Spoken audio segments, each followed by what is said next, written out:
Welcome to another edition of In the Crease. I apologize. I'm getting some feedback in my ear, so I'm going to fix that real quick. There we go. Sorry about that. Another edition of In the Crease, the only podcast that believes time may be fake, light is ultimately a liar, and reality itself may try to punk us. I am your host, JEFF, and tonight we're going to mess around with your head a little bit. Not in a spooky story kind of way, not in a shadowy figure in the hallway kind of way. No, this one, this one may be worse. This is the kind of episode where the facts may end up being the creepiest part because tonight we're talking about a real scientific experiment, a mind bender called the delayed choice experiment that suggests, in all seriousness, that what you do in the future can change what has happened in the past. That's not a typo, not a misspeak, and not a metaphor. A photon of light leaves a laser, it travels through space, it hits a detector, and whether it acts like a wave or a particle depends on something you decide to do afterward. Now, if you're thinking, wait, doesn't that actually break causality? Yes, yes, it does. But it also works. It's real, it's been replicated, and it punches a glorious gaping hole right through everything we thought we knew about time, cause, effect, and the idea that reality behaves whether we're looking at it or not. So, tonight we're going to take you from the dusty halls of 19th century physics to the quantum experiments of today that are so weird they'd make a time traveling cat blush. We'll meet photons with commitment issues, mirrors that don't make sense, and physicists standing at the edge of what reality used to mean. We'll try to keep it clear. We'll try to keep it as real as possible. And yes, we'll probably have a little bit of fun along the way as well. Because when your brain is spiraling into a quantum paradox, sometimes the only sane response is to laugh. Think of it this way: this is like playing poker, folding your hand, and just walking away from the table, and yet somehow still winning the jackpot because Schrodinger's cat was your wingman the whole flippin' time.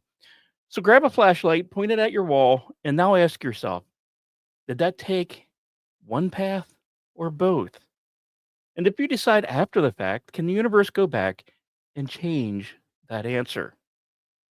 This is ITC 67, the delayed choice experiment. Now I know, talking near death experience and afterlife in the last episode. Believe it or not, this is actually the second part of a trilogy that ties in with last episode and will conclude with next week, or not next week's, next episode of ITC, just laying the foundation for something that will really, really blow your mind. So let's start tonight with a story, perhaps a simple one. No multiverse, no AI generated timelines, no photons having existential crises just yet. Just a dark room, a candle, and a curious mind. The year is 1801, the place, the Royal Institute of London.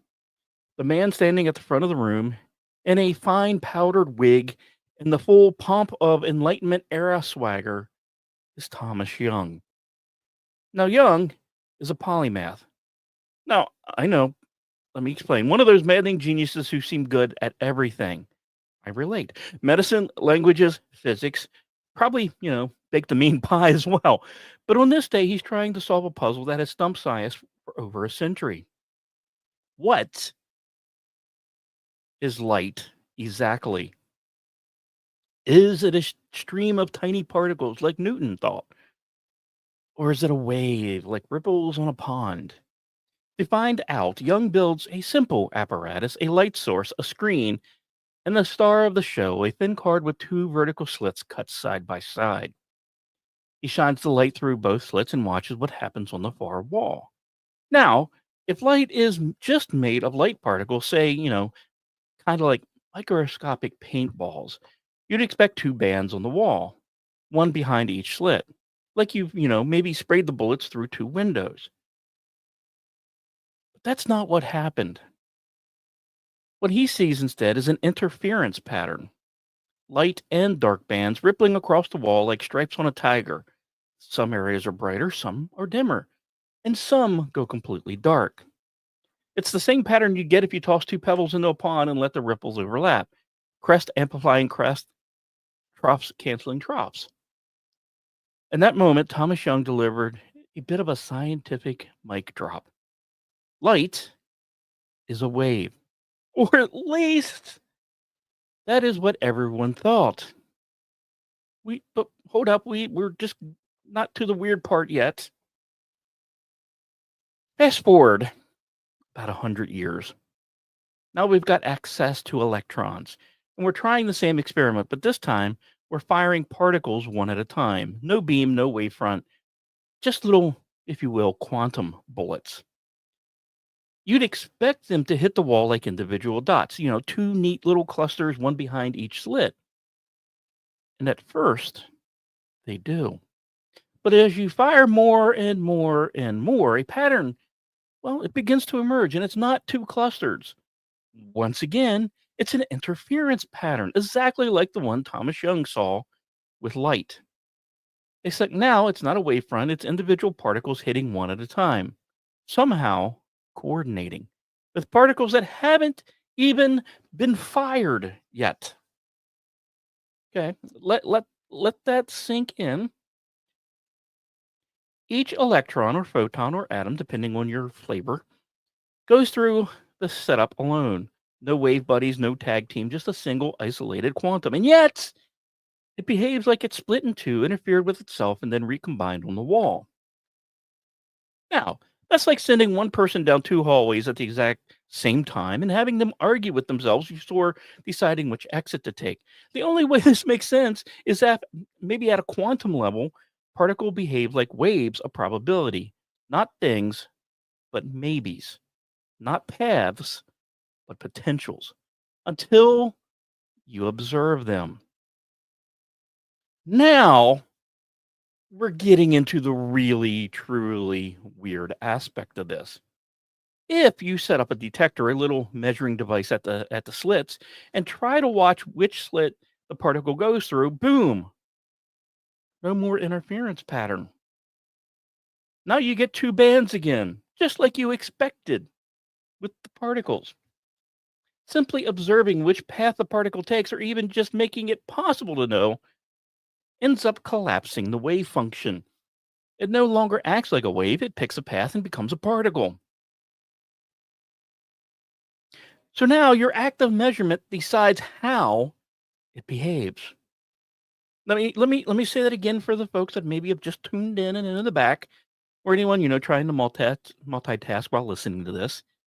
Whether a quantum particle behaves like a wave or a particle is determined by whether you look at it. Not when it leaves, not when it arrives, but whether you could know. So what's going on here?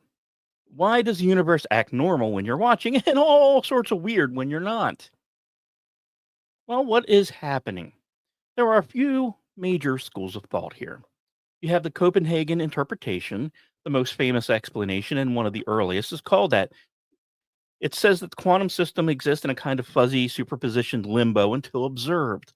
The act of measurement collapses all the possible outcomes into a single one. The photon doesn't choose a path until you look. It's not really hiding a secret, it's just that you haven't looked yet. It's like the photon itself is asking, hey, are you watching? Are you looking at me? Kind of like that OnlyFans page that has one follower. Now, it's kind of cool if you're not watching because I'll just take all paths. Oh, you are watching? Okay, let me just pick one. You also have the many worlds interpretation. In this theory, and I'm not making this up, says that the photon actually does go through both slits. And when you observe it, the universe splits. In one version of reality, the particle went left, and the other one, it went right. You don't collapse the wave function, you just fork the cosmos. And for those that weren't maybe just not catching, I said fork, not the other F word. Now, this sounds a bit like science fiction, and it kind of is in a way, but also might be the most mathematically coherent explanation we actually have. Of course, it means there's an alternate, you right now still listening to the show, hopefully, because I would love my numbers to go up, but also eating pudding with a shoehorn. Sorry, quantum's just weird. There's no other way to say it. But let's get back to the lab a second. Physicists have done this experiment with electrons, photons, buckyballs, which are giant molecules made of about 60 carbon atoms, and even atoms themselves. And every single time, the result is the same. Don't observe it, it's a wave. You do observe it, it's a particle. Which leads us to a terrifying question. What if the universe isn't made of stuff? What if it's made of questions? And reality only shows its answer when we ask it to. And that, my friends, is the curtain that we're entertaining. And the real magic trick is, well, that kind of comes next. Because a man named John Wheeler comes along in the late 1970s and says, hey, what if you ask the question after the show's already over? What if your choice of whether to measure was made after the particle already made its journey? What if the universe isn't just waiting for you to observe, but waiting for you to decide what you would have observed? Did I mention it's going to be a little weird tonight? Like I said, this isn't the weirdest of the trilogy. I'm sorry, it's not. It gets weirder in 2 weeks. So if Act 1 was a bit of the magician's reveal, wave or particle, depending on whether you looked, then Act 2 here is the part where the magician turns to the audience and says, I'll pick a card, but don't worry, I already know which one you'll choose. Because now we enter the wild territory of delayed choice, a concept that sounds like it was invented by a sleep-deprived dungeon master, but actually came from one of the most respected physicists of the 20th century, and his name was John Archibald Wheeler. I mean, let's face it, anyone with the middle name of Archibald, is going to be respected and esteemed physician of some sort. I think it just comes with the territory, and now I'm kicking myself for not naming my son middle name Archibald. He was born in 1911, and he was trained under Niels Bohr. He helped develop nuclear fission. He coined the term black hole. He mentored Richard Feynman. He often did speak in metaphors and paradoxes. The kind of man who could write a scientific paper and make it sound like kind of a haiku carved into stone by a time-traveling monk. And in 1978, Wheeler proposed an idea that pushed the double slit experiment to its breaking point. An idea that asked, what if we wait to make the choice on whether to observe the particle until after it's already passed through the slits? Okay, so we're gonna walk through this a little bit, okay? The best we can on a podcast where I could do visuals, but I'm not even sure the visuals would help. Imagine, if you will, your classic double slit setup. A laser fires a single photon at 2 slits. Behind the slits is a screen. That's where the photon lands. You get an interference pattern if you don't observe the slits. You get 2 stripes if you do. Now, Wheeler is asking, what if you delay the decision to observe the slits until after the photon has already passed through them, but before it hits the screen? At first, this kind of sounds like a neat thought experiment. Perhaps something more for a philosophy class, perhaps. But then they decided to build it.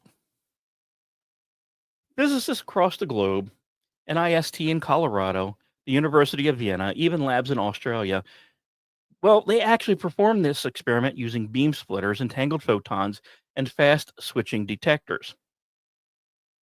We're going to do a little bit of a simplified breakdown on this.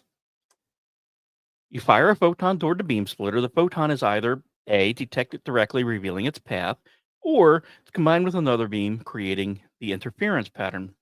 But the decision of which setup the photon encounters, is made after it passes through that slit. Using fast switches and sometimes random number generators, the experimenters delay that final configuration until the last possible moment. And what do they find? If you set the apparatus to measure interference, you get an interference pattern. If you set it to measure path, you get two stripes every single time, even though the photon had already made the journey, as if reality rewrote its history to match the measurement you were doing. It's a little creepy. It's also a little strange. This should violate everything we thought we knew about how time works. I mean, this is kind of like getting pulled over for speeding after you parked, and the officer says, "Sir, we just installed a radar gun behind you in the past, and it turns out you were breaking the law 2 exits ago."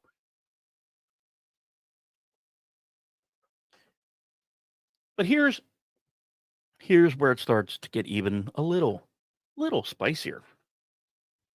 In some versions of the delayed choice setup, physicists use entangled photons, two linked particles created at the same time.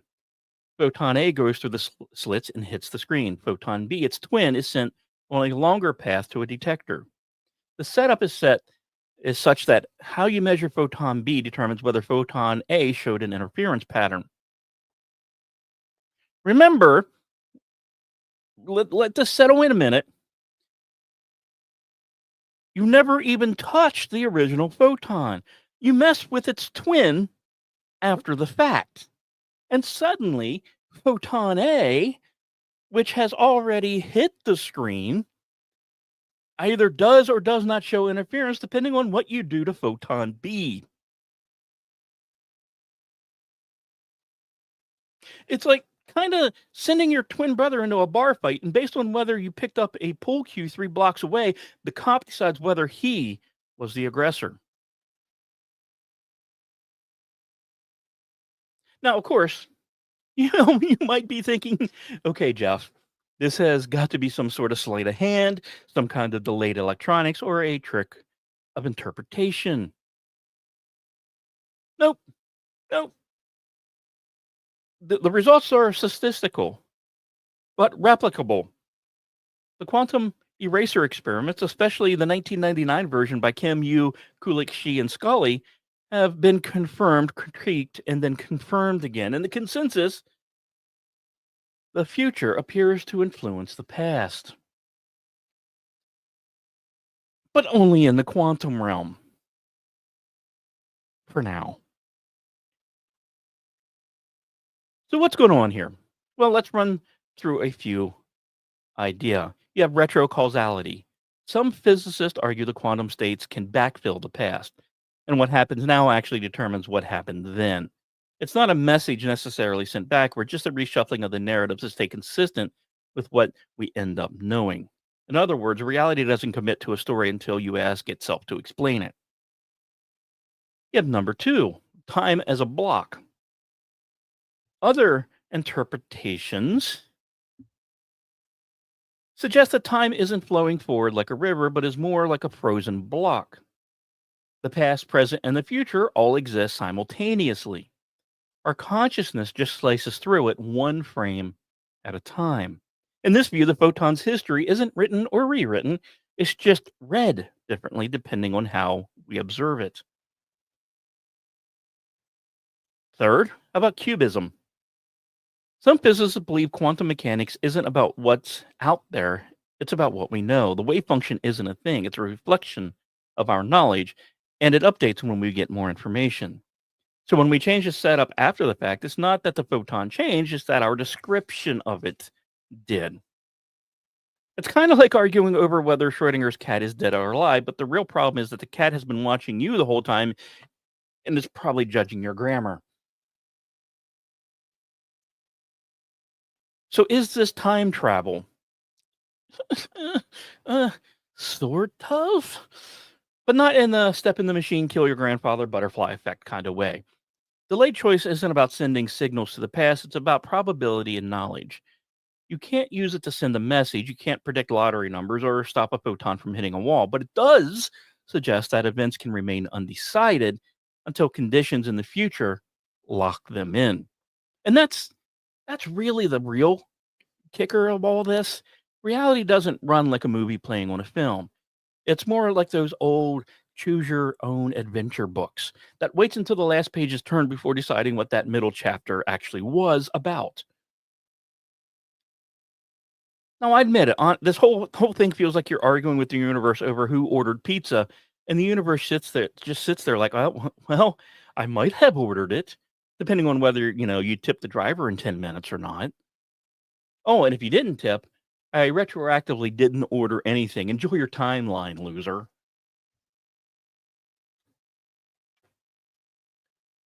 But this kind of brings us into the deep stuff of the implications for free will and the self. This is stuff philosophers whisper to each other over candlelight with trembling hands. If the future can affect the past, if the decisions are not final until, after they should have been, then what does that say necessarily about free will? Are we just passengers on a train that occasionally let us think we're steering? Or are we, through attention, choice, observation, co authors of the world we live in? And this is where Wheeler himself sort of drops the mic with his most famous quote: "No phenomenon is a phenomenon until it is an observed phenomenon." And I know y'all got the stupid Muppet song in your brain, but in Wheeler's universe, the observer isn't just a passive audience. We are part of the story.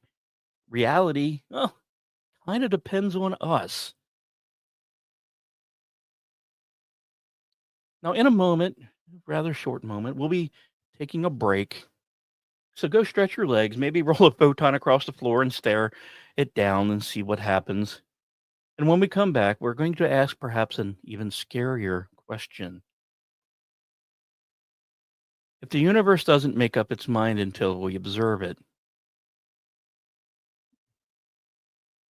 what happens when we stop?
And welcome back. I hope everyone was able to stretch their legs and do whatever they needed to do during that intermission. I thank you for tuning in tonight and listening. I hope this show has been an entertaining one for you. I know it can be a rough subject with audible only, but I'm trying to make it as fun as I possibly can and engaging as much as I can, and hopefully I'm succeeding in that. So now, as we begin Act 3, we're gonna we're gonna step into that courtroom, if you will, but not just any kind of. Oops, I hit the wrong one there. Well, there we go. We're gonna step into a cosmic sort of courtroom where the laws of physics sit in judgment, where time is on trial, and the charge is time being a fraud. Because if you followed us so far, thank you, you've probably started to feel it, that cold, strange, suspicious gnawing at the edge of your logic. That cause might not always come before effect, that consequence may precede actions, and that the arrow of time might be more of a boomerang. And tonight, we're going to call our first witness causality. The very idea that A leads to B and never the other way around. Now, it is one of those things we don't usually question, like gravity, though we should question that too, or why cheese makes everything better. Causality is the idea that events are linked by time. You flip on a light switch, the room gets brighter. You drop a glass, it usually shatters. You hit play on this podcast, and hopefully, I warp your perception of reality. But in the quantum world, causality starts to break down. Not always, not everywhere, but in certain places, like the delayed choice experiment, it seems to bend. Now, the output of the experiment appears to depend on the choice made after the key events should have happened. So, are we in the quantum twilight zone? What is really, really happening? So, we're going to explore some more possibilities from the philosophical to the physicist approved. Maybe reality is a story and not a timeline. Our interpretation is that reality functions like a sequence of events and more and or less like a sequence of events and more like a narrative. Events don't just unfold linearly, they are kind of constructed holistically, like kind of a jigsaw puzzle where the middle piece helps define the edges. You only get the final picture when all the pieces are in place, including the ending. So when we delay the observation, the universe doesn't rewind, it just finally commits to the shape it was always going to show. In other words, your life may not be a road, it may be more of a book. And every time you flip a page, the earlier chapters rewrite themselves to now match the ending. Now, if only someone could get that over to a certain author who hasn't written that one book in what, 11, 12 years now? Or maybe we're in the block universe where all moments exist simultaneously. In this view, time doesn't flow. There is no past, there is no present, and there is no future. Instead, every moment exists simultaneously, like frames in a film reel. We don't live in a slideshow, we live in the entire PowerPoint at once. It's just the consciousness moves from slide to slide. Now, this theory is actually consistent with Einstein's theory of relativity, which tells us that time is relative depending on motion and gravity. There is no universal now, just here at this speed with this mass. So maybe delayed choice doesn't change the past, maybe it illuminates a different part of the whole. You're not actually breaking causality, you're just zooming out and realizing it never worked the way you thought it did. Well, okay, what does this kind of mean for us? Let's bring it a little more into the home, not just in the lab, not in just the realm of photons and detectors and equations that make your forehead hurt. What does all of this mean, for people? So let me paint for you, if you will, three kind of thought experiments, not from textbooks, more from the kitchen table. Thought experiment number one, the locked door. You're walking down a hallway, You pass a locked door. You think nothing of it. Hours later, you learn that someone you love was behind it, calling out, waiting. Did it matter that you didn't try the handle? In your memory, you did nothing wrong, but now everything that was feels different. Your new information has rewritten the meaning of the past.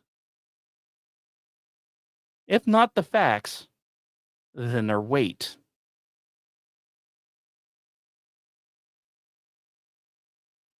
Thought experiment number 2, the forgotten message.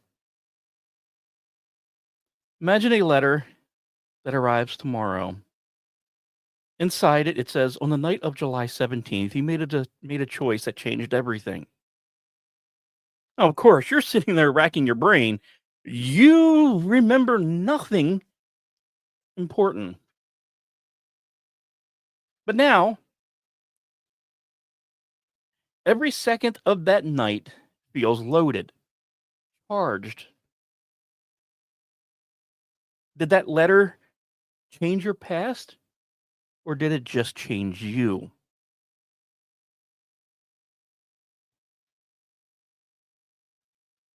How about thought experiment number 3, the double slit life?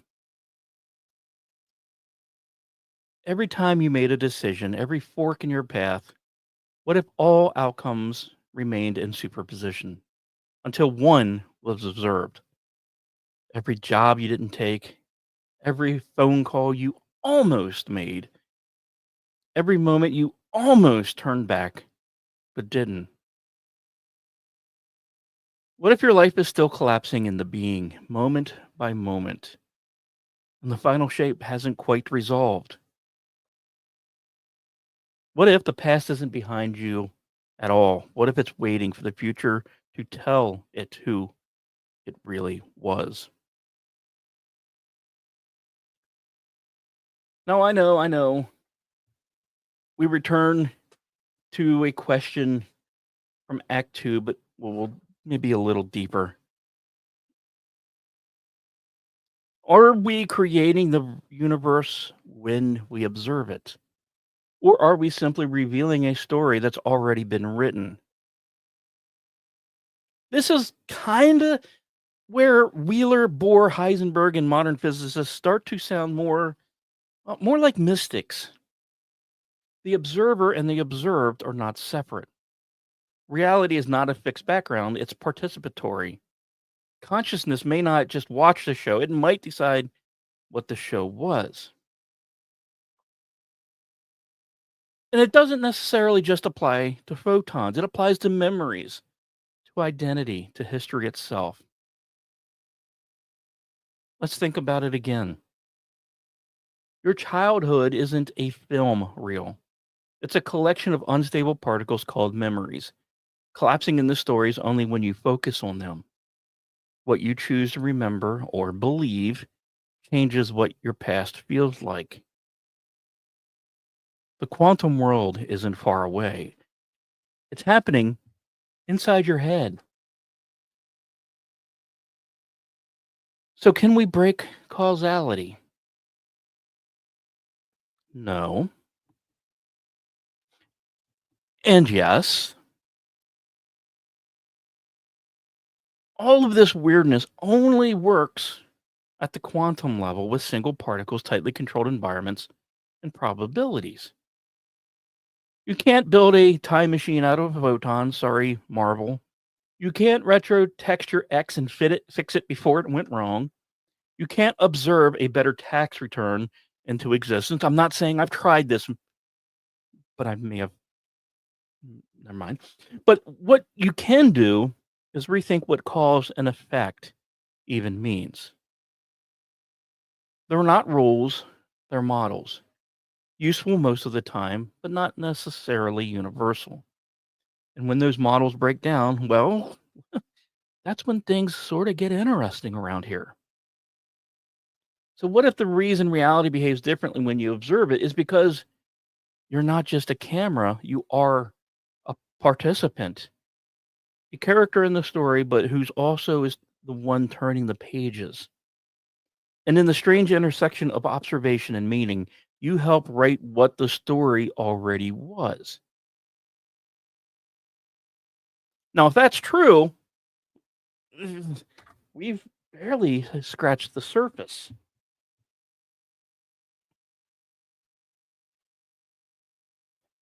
So here we are, friends. We've seen light behave like a liar. We've watched reality rewrite itself after the fact. We put causality on trial and walked away wondering if time is just a polite illusion. But before we end tonight's journey, let me ask one question. What if the universe is just messing with us? Now, I don't mean that in a cheap clickbait kind of way. I mean, what if the universe knows you're watching and changes the rules accordingly? What if we're not discovering reality, we're interacting with it, not a stage, a partner, not a machine, a trickster. And it's that trickster that maybe we should talk about with the cosmic comedian. Now, in many ancient traditions, Native American, Norse, that most everyone knows about, West African, Hindu, there's a figure that often recurs, and that is the trickster. Loki, Coyote, Eshu, Hanuman. The trickster doesn't destroy or dominate, he just disrupts. He breaks the rules to show us the rules. He collapses our expectations, reveals the truth, and then laughs about it. Could quantum mechanics be our modern trickster? Let's review. If you don't look, the photon goes through both slits. If you look, it picks one. If you wait to decide whether to look after it's already gone through, it still responds. It's like trying to solve a maze only to realize the walls move based on your attitude.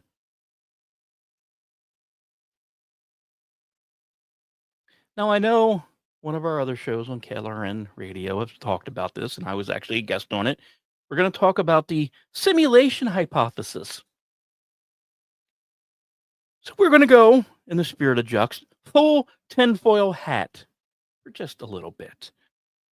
Because the delayed choice experiment has not only shaken physicists, it's gotten tech bros and simulation theorists lighting scented candles and whispering code base into the void. So here's the idea. If reality doesn't resolve itself until we observe it, and if observation uses fewer resources when unobserved, systems stay fuzzy, then maybe, just maybe, this universe is running on limited rendering power. You only get resolution when you look. Everything else stays in low definition. Like a video game loading just the room you're in. So if you ever lost your keys and then found them in a place you already checked, don't blame yourself. It was just lag. Let's be serious, sort of. The simulation idea isn't fully science, it's more a metaphor, but it reflects something real. The universe is not as there as we think it is. Things only take on definitive form when we demand it. And that's kind of the joke. That's sort of the dance. And it's also maybe, just maybe, the point. So let's bring our friend back in, Mr. John Wheeler, the man behind the delayed choice experiment. In his later years, he developed a deeply weird, deeply poetic idea, the participatory anthropic principle. And that goes like this: observers are necessary to bring the universe into being, not just to see it, but to define it. Now, I actually talked about this on a previous episode of In the Crease where I talk about the cosmic observer. Now, what Wheeler imagined is a self exciting loop. The early universe creates particles. Particles create atoms, atoms create stars, stars create planets, planets evolve the observers. Observers then create the universe's meaning. It's kind of a Mobius strip made of light and consciousness. Now, before you dismiss this as poetic nonsense, let me remind you quantum physics already broke determinism. There is no final answer. There are only outcomes with probabilities. And every time you measure one, you collapse possibility into fact. The observer changes the observed. You affect the world just by being aware. Now, quantum physics has made it weird, but mystics, poets, and theologians have been dancing around the idea for centuries. We do not see things as they are, we see them as we are. Anius Nin. The eye with which I see God is the same eye with which God sees me. Meister Eckhart. The observer is the observed. Krishnamurti. Now, what modern physics has done is put math where mystery used to be. We can now calculate with precision the uncertainty in your particle's momentum, but we still don't know why a choice you make now might determine what happened then. So, what do we do with this? Well, let's step back. What does it mean? I mean, really mean to say that observation creates reality? Does that mean we can manifest things? Does it mean staring hard enough will fix your taxes? No. But it does mean this: the universe isn't a script, it's more of a draft. At the moment you observe it, you add the ink. It doesn't mean you're a god, but it might mean you're a co writer. And we always hear the quote, if you gaze long into the abyss gazes also into you or back into you, whichever phrase you've heard it. But what quantum mechanics suggests, perhaps, is more disturbing. It's not that the abyss sees you, it's that it might not even exist until it sees your gaze. The ghost doesn't haunt the house. The ghost becomes the house once you ask if it's real. Observation isn't passive, it's constructive. And in that sense, the universe doesn't just allow you to be there, it requires you. So, where does this leave us? Maybe nowhere, maybe everywhere. But I'll say this.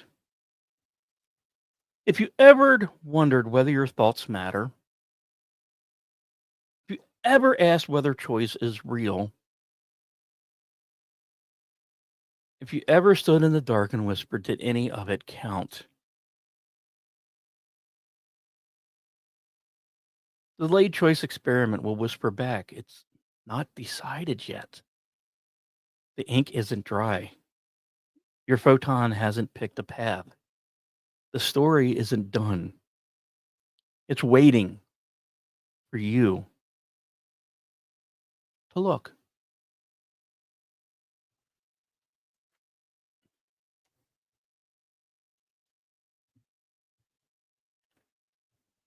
Now, tonight, we've walked the edge of reason, past the microscopes, beyond the equations, and straight into the place where physics stops whispering answers and starts asking questions.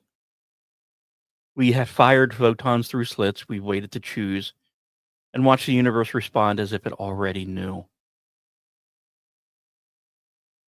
We put causality on a little bit of a trial, and we laughed at quantum furniture, and we dare to consider whether the future writes the past. But deeper than all that, the real thread tonight, I hope you've picked up, is it's us, the observer. You, me,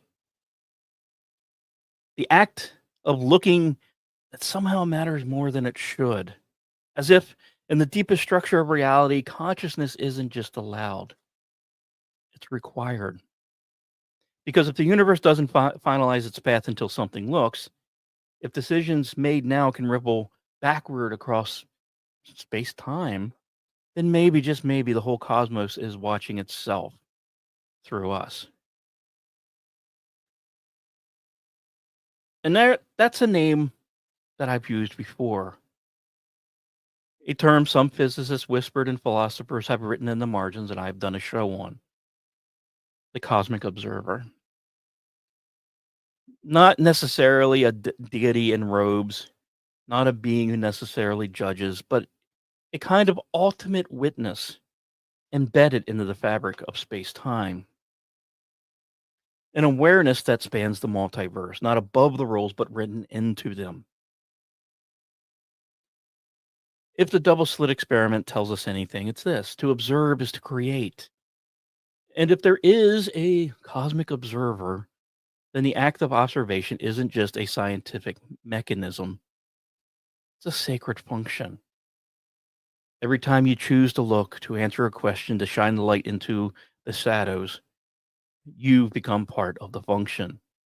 A spark, a sliver of witness, a contributor to the script that never fully settles until someone presses play.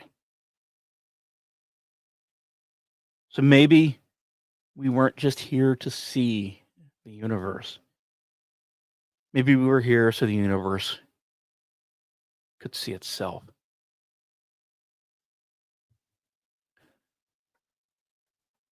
So thank you for traveling with me tonight,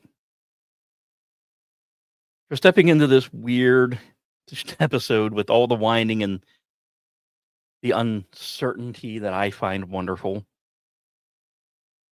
This was ITC 67, the delayed choice experiment, where we found that time is bendable, reality is reactive, and nothing is quite what it seems until you decide. But next time, we're going to take this a little further, a little darker, with a very, very stranger type of question. What if you never die? Not metaphorically, not spiritually, but literally. In some version of reality, every time you face death, you survive. We're coming up in 2 weeks on the next ITC 68. We explore the quantum immortality hypothesis, where quantum mechanics collides with consciousness, and the stakes, well, they really couldn't be any higher. So until then, keep asking, keep looking, because what you observe may change everything. And remember, the light doesn't know where it's going until you decide to look. Good night, and I hope you stay curious.